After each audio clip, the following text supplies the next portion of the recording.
জিন্দিগি বুঝাইয়া দিছে কেউ একজন যে তোমারে খোদা বানাইছেই শুধু মোবাইল টিপতে, তোমার পৃথিবীতে আসার উদ্দেশ্যই এই মোবাইল, এটার মধ্যে শুধু ছবি উঠাইবা, একবার কাইট করে, একবার শীত করে, একবার হোতাইয়া, একবার লম্বা কইরা। বুঝেন নাই?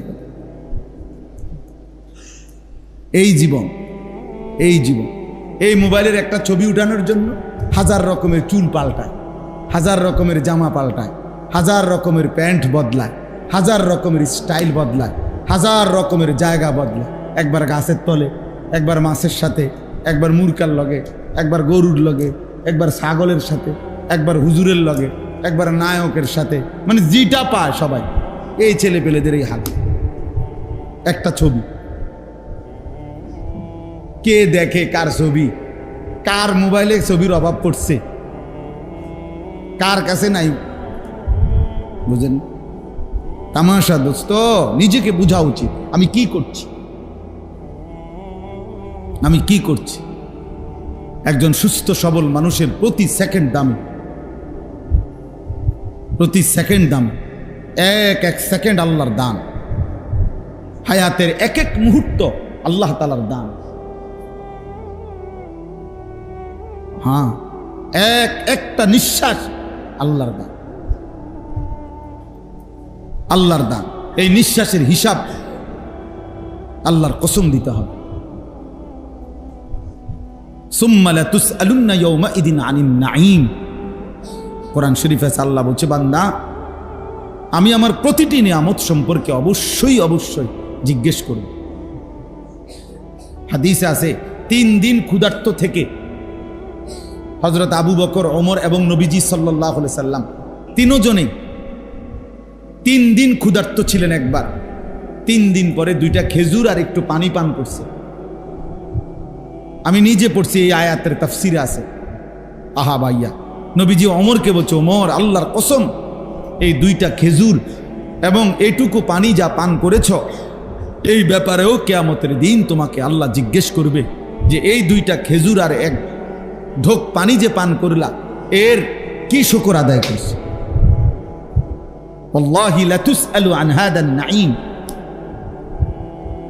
হাদিসের শব্দ, আল্লাহর কসম ওমর, তোমাকে এই নিয়ামত সম্পর্কে জিজ্ঞেস করা হবে, এই খেজুর 2টা সম্পর্কে। রাগ হয়ে না ভাই, বুঝতে শিখে। এক এক সেকেন্ড হায়াতের দাম, এক এক আমার হায়াতই আমার সময়।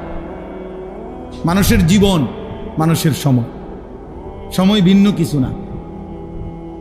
আমার ঘন্টাগুলোই আমার হায়াত, আমার মিনিটগুলোই আমার হায়াত। বুঝেন না? আমার বয়স এখন 44 বছর, তো মানে কি? এই পরিমাণ ঘন্টা, মিনিট, সেকেন্ড জমা হয়েছে দেখেই তো 44 বছর। 24 ঘন্টা গেলেই তো আমার হায়াতের একদিন হয়। হিসাব বুঝছেন না? তো এটাই তো হায়াত, যেটা সময় এটাই হায়াত। এই জন্য দেখবেন মানুষ কথার প্রসঙ্গে বলে, বয়স্ক মানুষ, নাতি আমার আর সময় নাই, মানে হায়াত নেই। মানে কি নাই? তাহলে মানুষ হায়াত বলতে সময়কে বুঝাচ্ছে, সময় বলতে কাকে বুঝাচ্ছে? হায়াত। মারাত্মক অ্যাক্সিডেন্ট বা ভীষণ অসুস্থ, হসপিটালে দেখতে গেছেন, তো সে বলে, ভাই দোয়া করেন, আমার আর সময় নেই, সময় নেই, মাফসাফ করে দিয়ে, মানে হায়াত নেই।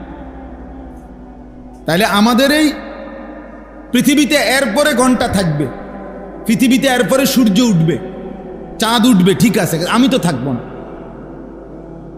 এরপরে পৃথিবী আধুনিক হইয়া মনে করেন চাঁদের দেশে গেছে গা সবাই, একের প্রত্যেক মানুষ আগামী 100 বছর পরে মনে করেন সবাই চাঁদের দেশে ঘরবাড়ি করে লাইছে, তো করছে আর কি, তো আমি তো থাকতাম না। তো এরপরে মানুষ চাঁদের দেশে গেছে না মঙ্গল গ্রহে গেছে, আমার কি বলেন ভাই? এতে আমার লাভ কি? আমি তো নাই। কাজে আমার এইটুকু হায়াতই আমার সময়। আমি আর পিছনের 300 বছর আগে যাইতেও পারবো না, আগামী 300 বছর সামনেও আমি আর যাইতে, কাজে আমি এখনই, এই ঘন্টাই আমার হায়াত, এই মিনিটটাই আমার, কাজে আমাকে এটাই কাজে লাগাইতে, আমাকে এই সময়টাই কাজে লাগাইতে হবে। চলেন লম্বা করছি যে কথাটা বলতে, যে এই তসবিহ পড়তে গিয়ে বললাম এই দুইটা জিনিস খেয়াল করা। প্রত্যেক আমল, ওযু, গোসল, নামাজ, রোজা, হজ, যাকাত, জিকির, তেলাওয়াত, দান, সাদাকা, যাকাত, ফিতরা, হজ, উমরা, যাবতীয় আমল আল্লাহর কাছে কবুল হওয়ার জন্য 1 নম্বরে বিশুদ্ধ হওয়া জরুরি। বিশুদ্ধ হইতে হবে, কোরআন সুন্নাহর আলোকেই হইতে হবে। আপনাকে খেয়াল করতে হবে যে নবীজি সাল্লাল্লাহু আলাইহি সাল্লাম নামাজের মধ্যে সূরা কেরাত পড়ছেন, তো তিনি এভাবেই পড়ছেন, আপনি যেমনে কোন তো তাইলে তিনি শিখালেন। আপনার এটা আজীবন আপনি ভুল পড়ে যাবেন, তো নবী শিখানোর সার্থকতা কি? নবীজি যে সাহাবাদেরকে শিখাইলেন, এটার ফায়দাটা কি ভাই বলেন? কথা বুঝছেন না আমার? আপনি তো এটা গ্রহণই করলেন না, আপনি তো এটা পাত্তাই দিলেন না। তো রাসূলুল্লাহ সাল্লাল্লাহু আলাইহি সাল্লাম 23 বছরে মেহনত করলেন, তো এর ফায়দা কি বলেন? হাদিসে আছে সাহাবায়ে কেরাম বলছেন আমাদেরকে নবীজি সাল্লাল্লাহু আলাইহি সাল্লাম একটা একটা শব্দ করে শিখাইছেন। হযরত আব্দুল্লাহ ইবনে মাসউদ বলেন নবীজি আমাকে হাতটা দিকে দেন, এইভাবে হাত ধরে এইভাবে বলছেন আব্দুল্লাহ ইবনে মাসউদকে, বলো আল্লাহুম্মা ইন্না নাস্তাঈনুকা, বলে ওয়া নাস্তাগফিরুকা ওয়া নু'মিনু বিকা, এইভাবে শব্দে শব্দে শিখাইছে। উনি বলছেন আমার হাত ধরে একটা একটা শব্দ করে করে নবী আমাকে কি করছেন? কি? হযরত আব্দুল্লাহ ইবনে আব্বাস রাদিয়াল্লাহু তাআলা আনহুমা বলেন, বুখারীর হাদিস, তিনি বলেন রাসূলুল্লাহ সাল্লাল্লাহু আলাইহি সাল্লাম কোরআন শরীফ নাজিল হলে জিব্রাইল থেকে যখন শুনতেন, তো জিহ্বাটা কিভাবে নাড়াইতেন? আমি তোমাদেরকে রসুল থেকে আমরা এটাও শিখছি, এখন আমি তোমাদেরকে নাড়াইয়া দেখাচ্ছি যে নবী জিহ্বাটা নাড়াইতেন কেমন, জিহ্বাটা কেমনে নাড়াইতেন, ওইটাও তোমাদেরকে দেখাইতেছি। কি পরিমাণ অনুসরণ করছেন ওনারা, খেয়াল করে দেখেন কি পরিমাণ খেয়াল করছেন ওনারা, কষ্ট করছেন, খামখেয়ালি। 14 বছরের সাহাবী হযরত জুনদুব ইবনে আব্দুল্লাহ রাদিয়াল্লাহু তাআলা আনহু বলেন আমরা নবীজি সাল্লাল্লাহু আলাইহি সাল্লামের কাছে কিশোর বয়সেই আমরা রাসূলুল্লাহ সাল্লাল্লাহু আলাইহি সাল্লামের কাছে আসলাম, এসে নবীজির কাছে তাআল্লামনাল ঈমান, ঈমান শিখলাম, সুম্মা তাআল্লামনাল কুরআন, অতঃপর কোরআন শিখলাম। 14 বছর বয়সে সাহাবারা নবীজির কাছে থেকে কোরআন শিখছেন, ঈমান শিখছেন। হযরত মালিক ইবনুল হুয়াইরিস রাদিয়াল্লাহু তাআলা আনহু এক সাহাবী, উনি বলেন আমরা এই নওজোয়ান নবীজির কাছে আসলাম কয়েকজন, 20 দিন নবী সাল্লাল্লাহু আলাইহি সাল্লামের কাছে ছিলাম, থেকে আমরা ওযু, গোসল, নামাজ শিখলাম, ঈমান শিখলাম, কোরআন শিখলাম। 20 দিন পরে নবীজি আমাদেরকে বললেন তাহলে এখন তোমরা তোমাদের মহল্লায় ফিরে যাও, গিয়ে তারপরে তোমরা বাকিদেরকে দিন শিখাও। নবী সাল্লাল্লাহু আলাইহি ওয়াসাল্লাম মক্কা থেকে মদিনায় হিজরত করার কমপক্ষে 1 বছর আগেই হযরত মুসআব ইবনে উমাইর রাদিয়াল্লাহু তাআলা আনহু ওনাকে আগেই পাঠাইছেন যে এই পর্যন্ত যে কয়জন মুসলমান হইছে তুমি তাদেরকে গিয়ে দিন শিখাও, কোরআন শিখাও, নামাজ শিখাও। তো উনি গিয়ে আগের থেকেই শিখছেন, শিখাইছেন। আপনারা বিষয়টাকে গুরুত্বই দেন না। অনেক চাচারা এক ধরনের ঘাটতারামি মানসিকতা বয়স্ক লোকের মধ্যে আছে, তেড়ামি, যে না আর হুজুর তোর আব্বাই কইলো আমি শিখতাম না, আমি যেমনে আছি এমনি, আমি যেমনি দাদা কইছে বানতাম দান, বানতে আছি উদা দান, মানে ভিজা দান।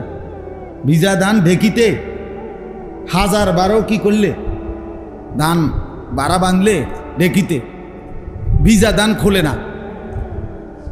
ভিজা ধান থেকে চাউল কি হয় না, আলাদা হয় না। আমরা গুড়ে বত্তা হয়ে যাবে, কিন্তু এটা কি বাইরিত না, এটা কি হইতে হবে, ধান শুকাইতে হবে, শুকনা ধান হইতে হবে। তা আপনারা এটা বোঝা দরকার, সময় আছে, হায়াত আছে, আমার ওযু ঠিক করা দরকার, আমার নামাজ ঠিক করা দরকার। 4টা সূরা ঠিক করলে, আলহামদুলিল্লাহ সূরা ঠিক করলে, বাহ, আজীবন নামাজ শুদ্ধ হয়ে যাবে। আপনি 4টা সূরাই ঠিক করেন, তাব্বাত ইয়াদা, কুল হুয়াল্লাহু আহাদ, কুল আউযু বিরাব্বিল ফালাক, কুল আউযু বিরাব্বিন নাস, এই 4টা সূরা শুদ্ধ করেন, আর আলহামদুলিল্লাহ সূরাটা ঠিক করেন, খালাস। 4 রাকাতের বেশি কোনো নামাজ হয়? তো 4টা সূরা 4 রাকাতে পড়বেন, সাথে আলহামদুলিল্লাহ সূরা পড়বেন, আর কি? আজীবন আপনি এই 4টা সূরা দিয়েই নামাজ পড়েন, সমস্যা কি? না, 4টা সূরাও ঠিক করতে রাজি। নাহলে এখন জিগাই, এখন নুরানি মাদ্রাসার বাচ্চা নিয়ে আসি, যান আমরা এলাকা, দাঁড়ান আপনারা, আমরা মুরব্বীরাও দাঁড়ান, স্কুল কলেজের ছেলেরা তোমরা দাঁড়াও, আমরা শুনি। তোমাকে এলাকার নুরানিতে পরে বাচ্চা কয়েক ইন্টারভিউ নিবে, সে যদি বলে শুদ্ধ হয়েছে তাহলে শুদ্ধ, সে যদি বলে অশুদ্ধ হয়েছে তো অশুদ্ধ। তো দাঁড়ান বেটা হইলে দেখি কয়জন টিকেন। তো কি হবে আমাদের? আমাদের খামখেয়ালি করে লাভটা কি? যে টোটাল নামাজ পড়েই না তারা তো বাদে দিলেন, কিন্তু যারা নামাজ পড়েন তারা গাফলতি করেন কেন? আমার দুঃখটা এটা। আপনি তো নামাজ দেখি 5 ওয়াক্তই পড়েন চাচা, তো আপনি ঠিক করেন না কা? আপনি তো নিয়মিত মসজিদে আসেন, আপনার সমস্যাটা কি? না, উনিও ঠিক করতেন, উনিও ঠিক করবেন। অসংখ্য মুরব্বীদের নামাজের মধ্যে হাজারো ভুল, শত শত ভুল মিয়া। আজকে হয়তো কঠিন লাগছে, কিন্তু দুনিয়া ঠিক করে ফেললে কবরে বাইচা যাবে, আখিরাতে বাইচা যাবেন। ফলাফল তো ঘোষণা হবে কবরে গিয়া, যখন দেখবেন এটা ভুল ছিল, শুধরাবেন কিভাবে? তখন আখিরাতে গিয়ে শুধরাবেন কিভাবে? এখন ঠিক করে নিলে লজ্জা কিসের? বেইজ্জতি তো নয়, তো আগামীতে হবেন, হাসরের ময়দানে বেইজ্জতি হবেন না? তো আল্লাহ আমাদেরকে বুঝ দান করুন। এই ছেলে পেলেদেরও হালাত, মুসলমানের ছেলে তোমরা ওযু, গোসল, নামাজ, আহা পাত্তাই দেন, মা বাবারও কোনো গুরুত্ব নেই। কেল ওই পড়ো, আরো পড়ো, আব্বা আরো পড়ো, বিরাট সার কি করবা, বিরাট তাল গাছের সমান চাকরি পাইবা, পড়ো। শেষ পর্যন্ত সব পড়ে সেরা, এরপরে 12 বছর পরে কথা বুঝি হইতো না, বিদেশ যাও। তো তারে তুটি পড়াইলেন কেন? তারে দেওয়ান আবার বিদেশ পাঠান। বুঝা গেল শেষ পর্যন্ত রিজিকের ব্যাপারে ওইটাই কার্যকর হয় যেটা আল্লাহর ফয়সালা। আমাদের ওই বই টই কিচ্ছু হয় না। যার রিজিক বাংলাদেশে সে বাংলাদেশেই, যার রিজিক সৌদি আরবে এতে ঠিকই কই জায়গা। তো কি লাভ হলো? দুনিয়া শেষ পর্যন্ত ওইটাই হয় যেটা আল্লাহ তাআলা যার জন্য যেখানে কি রাখছেন। আমি বিদেশ যাইতে নিষেধ করি না, আমার অর্থ হলো এটা বুঝানো। আপনি তারে আখিরাত ভুলাই দিলেন কেন? তারে নামাজ থেকে বঞ্চিত করলেন কেন? তারে আল্লাহর কোরআন থেকে বঞ্চিত করলেন কেন? দুনিয়াতে এমনিই মিলে যাইত। একটা অক্ষর যে জানে না এমন মানুষ উপার্জন করে না? আরে বলেন না কেন? মূর্খ বকলম, নাম দস্তখত করতে জানে না, টিপসই দেয় এমন মানুষ কোটিপতি নাই? 1000 কোটি টাকার মালিক আছে আমার বাড়িতে আছে। আমি চলেন দেখাই, লাকসাম, আমার বাড়ি লাকসাম, আসেন আমি দেখাই, আমার গাড়ি দিয়ে নিমম। কোটি কোটি কোটি টাকার, 1000 কোটি টাকার মালিক। মুরুক্ষ যে মুরুক্ষ, একেবারে মুরুক্ষ, টিপসই দিত আরেকজন ধরে দন লাগে। তার অধীনে চাকরি করে বিসিএস এবং ডক্টরেট ডিগ্রি করা ব্যক্তি তার কোম্পানিতে চাকরি করে, হেরে বস কয়। হেতে বস কি তাতে তো জানেও না। হ্যাঁ, প্রচুর আছে। আহা বাফ, কেন এই ভুল বুঝলা তোমরা ছেলেরা? দুনিয়া সব বুঝার জন্য কি পরিমাণ চেষ্টা করলাম, আখিরাত বুঝার জন্য মোটেই চেষ্টা করলাম, মোটেই চেষ্টা। এই শুক্রবারে যে সমস্ত ছেলে পেলে নামাজ পড়তে আসে তো ঠিক আছে, কি পড়ে? কি পড়েটা কি? রুকুটা ঠিক মতো হয় না, সেজদাটা ঠিক মতো হয় না, ওযু ঠিক মতো হয় না, গোসল ঠিক মতো হয় না, চারটা সূরা ঠিক মতো পড়তে পারে না, আত্তাহিয়াতু ঠিক মতো পড়তে পারে না, তাইলে বাবা কি হবে? এত ভুল দিয়ে আখিরাত কেমনে মিলবে?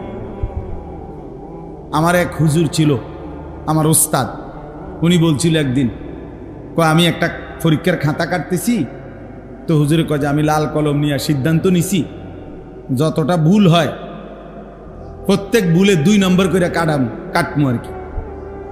তো মনে করেন 20টা ভুল হইলে 40 নম্বর কাটা, আর 5 ও 60। তো হুজুরে বলতেছে একটা ছেলের খাতায় আমি এরকম লাল কালি দিয়া যখন কাটছি, পরে একসাথে যখন গুনছি কতটা ভুল হইল, এত দুগুণে, মানে এত প্রতিটা ভুলে তো 2 নম্বর কাটা যাবে।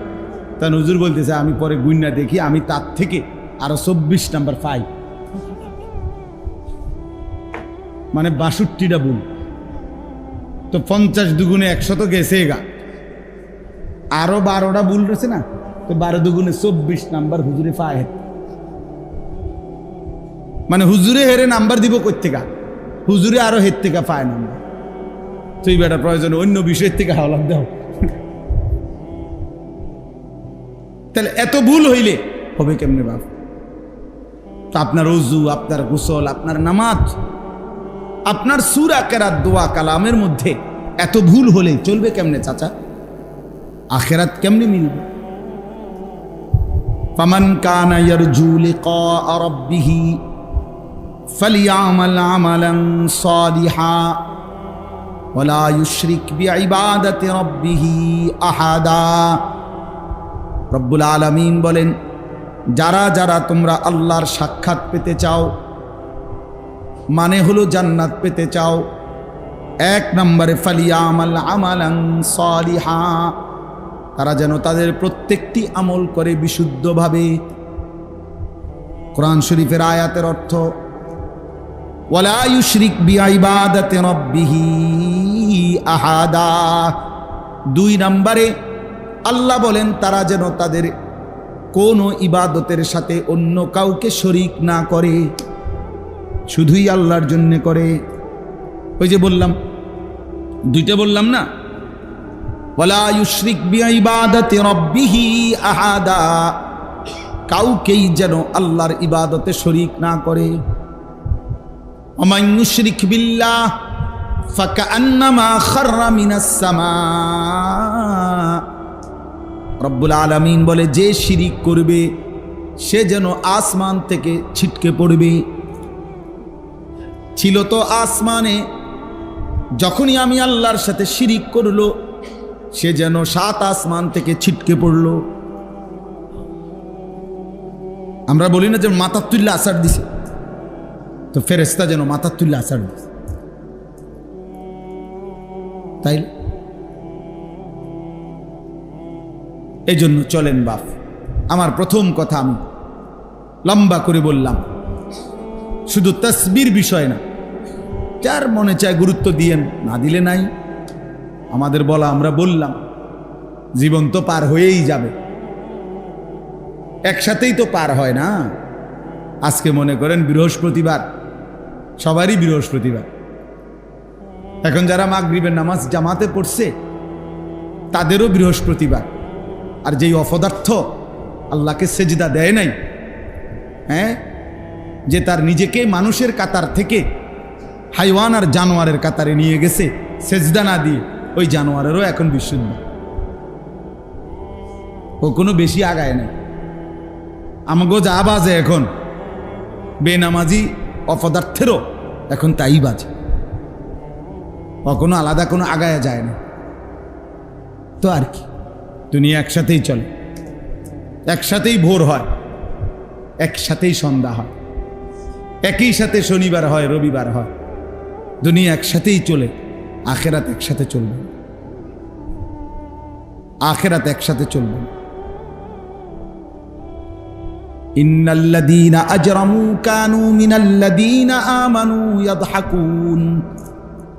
রব্বুল আলামিন বলেন, নাফরমান আজকে দুনিয়াতে ইমানদার আর মুমিনদেরকে দেখে হাসে।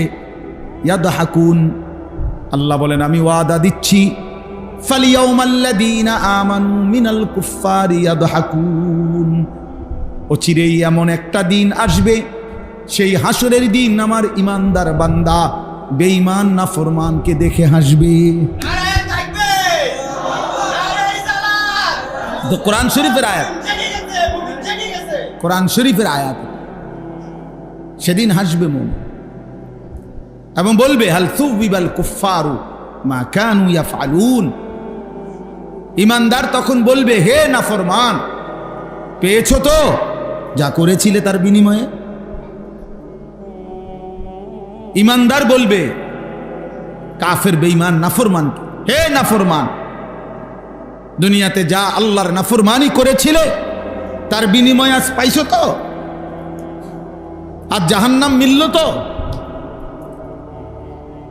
হ্যাঁ। এজন্য দয়া করে বুঝতে শিখেন। আমি এই কথাটাই বলতেছিলাম। এই জন্য আজকের থেকে ইনশাআল্লাহ যারা তাসবিহ পড়েন, এই 3 তাসবিহ, কারণ এটা আমি বলার উদ্দেশ্য হলো এটা সবাই পড়ে, কথা বুঝেন নাই? সুবহানাল্লাহ 33 বার, আলহামদুলিল্লাহ 33 বার, আল্লাহু আকবার 34 বার, এটা সবাই পড়ে না? তো কাজে এই জন্য বলছি এটা সুন্দরভাবে পড়ে, এক নিঃশ্বাসে একবার। ইমাম সাহেব যদি আপনার আগে শেষ করে লাগ আপনি আস্তে আস্তে পড়ে, ওনারটা উনি বুঝবে, আপনারটা আমি বললাম আপনি বুঝেন। আপনি আস্তে আস্তে পড়েন। আপনার মুনাজাত একটু দেরি হইল সমস্যা নাই, নামাজের সাথে সাথেই মুনাজাত শেষ হইতে হইবে, এটা জরুরি না। নামাজের সালাম ফিরাইলে নামাজের অংশ শেষ, কথা বুঝেন নাই? নামাজের সালাম ফিরাইলে নামাজের অংশ শেষ কিনা? মুনাজাত পৃথক বিষয়, তাসবিহ এটা পৃথক বিষয়, দোয়া এটা আলাদা বিষয়, এটা ভিন্ন কাজ, এটা কোনো নামাজের কাজ সাথের কাজ না, এটা আলাদা বিষয়। করেন, দোয়া করেন, মুনাজাত করেন, অসুবিধা নাই, না করেন অসুবিধা নাই, কিন্তু আপনি তাসবিহ যখনই পড়বেন আস্তে আস্তে পড়বেন। বলেন ইনশাআল্লাহ।